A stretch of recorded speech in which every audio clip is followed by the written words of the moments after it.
Proses kelahiran dapat terjadi secara eutokia dan juga distokia. Untuk eutokia sendiri merupakan proses kelahiran yang normal tanpa membutuhkan bantuan manusia. Nah, eutokia sendiri ini terbagi menjadi dalam 3 fase, ada fase 1, fase 2, dan juga fase 3. Untuk fase 1 sendiri dimulai dari sel longitudinal dan siklomyometrium yang mulai berkontraksi dan berakhir pada saat cervix itu terdilatasi secara penuh dan fetus itu mulai memasuki saluran kelahiran dari induk. Nah, untuk fase 1 sendiri itu biasanya induk mengambil postur kelahiran dan juga terjadi kontraksi uterus. Kemudian juga terlihat kantong anion yang sampai dengan pecah. Untuk fase 1 berlangsung selama 2 sampai dengan 10 jam. Kemudian dilanjutkan ke fase 2 yaitu praspongan fetus, di mana induk itu akan terlihat merjen secara kuat sampai mendorong fetus itu bisa keluar dari tubuh induk. Nah, untuk fase 2 ini terjadi selama 15 menit sampai dengan 1 jam. Untuk yang terakhir yaitu adalah fase 3, di mana fase 3 ini merupakan proses pengumuman dari plasenta yang berlangsung selama 1 sampai dengan 2 jam. Kemudian untuk eutokia sendiri itu untuk situs dan juga posisi secara normalnya itu adalah longitudinal anterior atau longitudinal posterior. Untuk longitudinal posterior ini kepalanya menghadap ke bagian kranial dari induk, sedangkan longitudinal anterior itu posisi kepalanya adalah menghadap ke bagian kaudal dari induk. Nah, kemudian untuk posisinya itu bisa dengan dorsosakral ataupun juga dengan dorsodorsal. Untuk dorsosakral itu biasanya posisinya seperti ini, dan untuk dorsosakral itu posisinya seperti ini. Selanjutnya untuk distokia itu merupakan proses kelahiran secara tidak normal yang membutuhkan bantuan manusia. Untuk distokia sendiri terbagi menjadi 2, yaitu ada distokia maternal dan juga distokia fetalis. Untuk distokia maternal itu dipengaruhi oleh faktor induk, sedangkan distokia fetalis dipengaruhi oleh faktor fetus. Hari ini saya akan mendeskripsikan tentang bagaimana itu distokia maternal, khususnya adalah torsio uteri, di mana torsio uteri merupakan berputarnya uterus dari sumbu longitudinalnya yang terletak pada anterior vagina.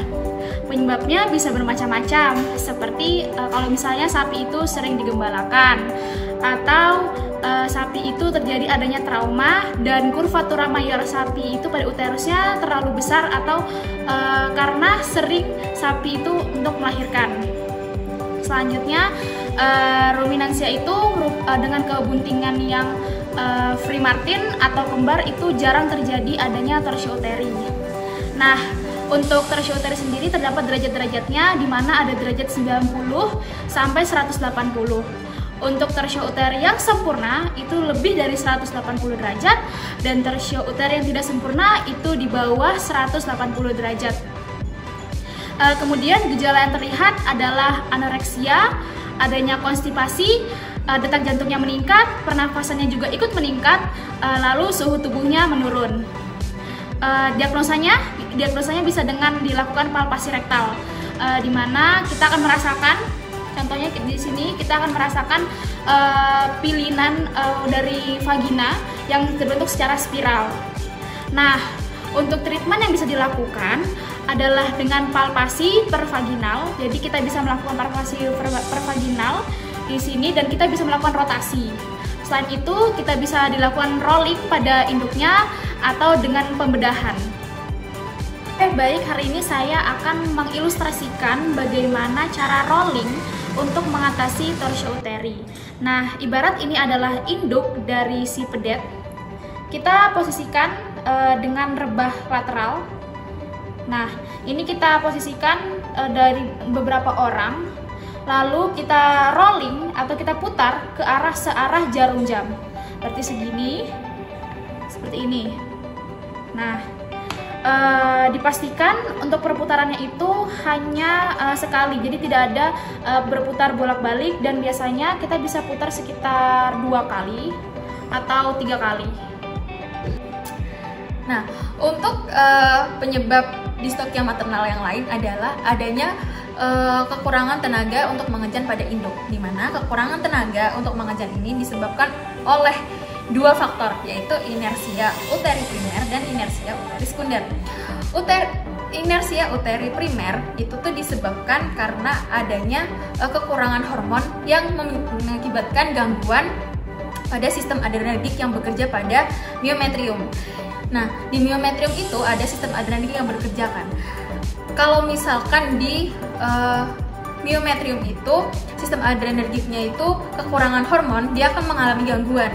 Nah, gangguan sistem adrenergik ini akan menghambat kontraktibilitas si myometrium. Nah, apabila kontraktibilitas si myometrium ini terganggu atau terhambat, akan terjadi penurunan kontraksi myometrium. Nah, penurunan kontraksi myometrium inilah yang nantinya akan menyebabkan kurangnya tenaga untuk mengejan pada induk gitu. Nah, selanjutnya untuk penanganannya di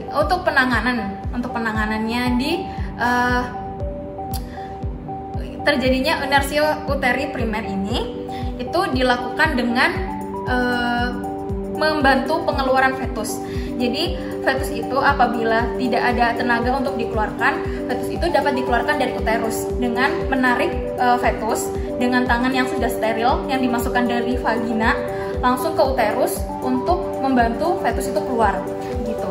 Nah, penanganan yang lain itu bisa dilakukan injeksi hormon, yaitu hormon ergometrin dan oksitosin untuk menambah kontraksi pada myometrium. Nah, injeksinya itu dapat dilakukan pada situs intrauterin atau intramuskular. Nah, selanjutnya untuk inersia uterin yang sekunder itu tuh disebabkan karena adanya kekurangan energi yang digunakan untuk mengejan pada fase 2 atau pada fase pengeluaran fetus. Jadi biasanya itu inersia uteri sekunder itu tuh terjadi pada hewan politopus atau hewan yang beranak banyak. Karena kalau misalkan beranak banyak itu kan fetus yang dikeluarkan itu lebih dari dua ataupun lebih gitu.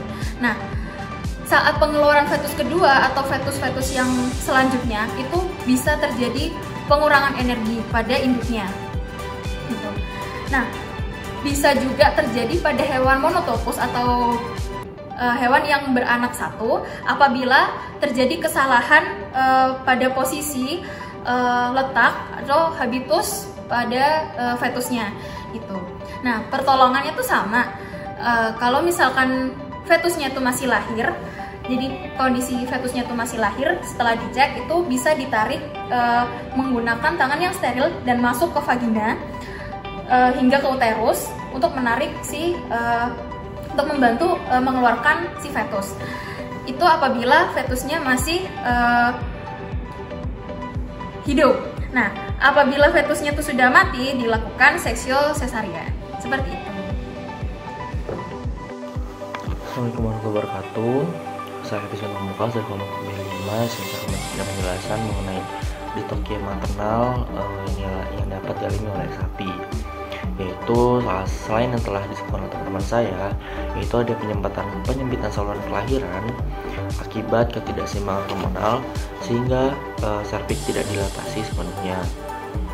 Hal ini itu bisa dilakukan treatment dengan pemberian hormon yaitu hormon oksitosin 50 IU bersama diethylsilbestrol yang merupakan estrogen sebanyak 30 mg. Penyebab dari dilatasi ini dapat disebabkan oleh kerja hormon kelahiran yang rendah, induk sudah sering putus dan turun operasi darah, dan dapat juga disebabkan oleh fibrasi serviks.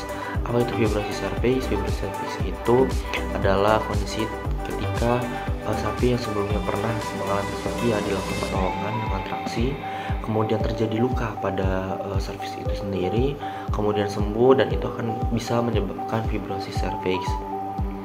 Jika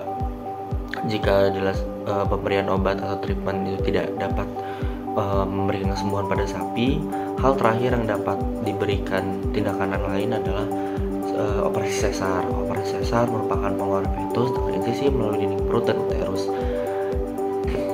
Nah, kemudian selain hormon obat-obat yang sudah disebut di atas, pemberian obat selain yang di atas itu dapat juga dibelakang dengan PGF2 alpha bersama dengan ferritamet bromid, yaitu dapat berhasil melebarkan saluran serviks. Sekian pembahasan dari kelompok kami. Mohon maaf apabila ada kesalahan. Terima kasih. Wassalamualaikum warahmatullahi wabarakatuh. Dadah.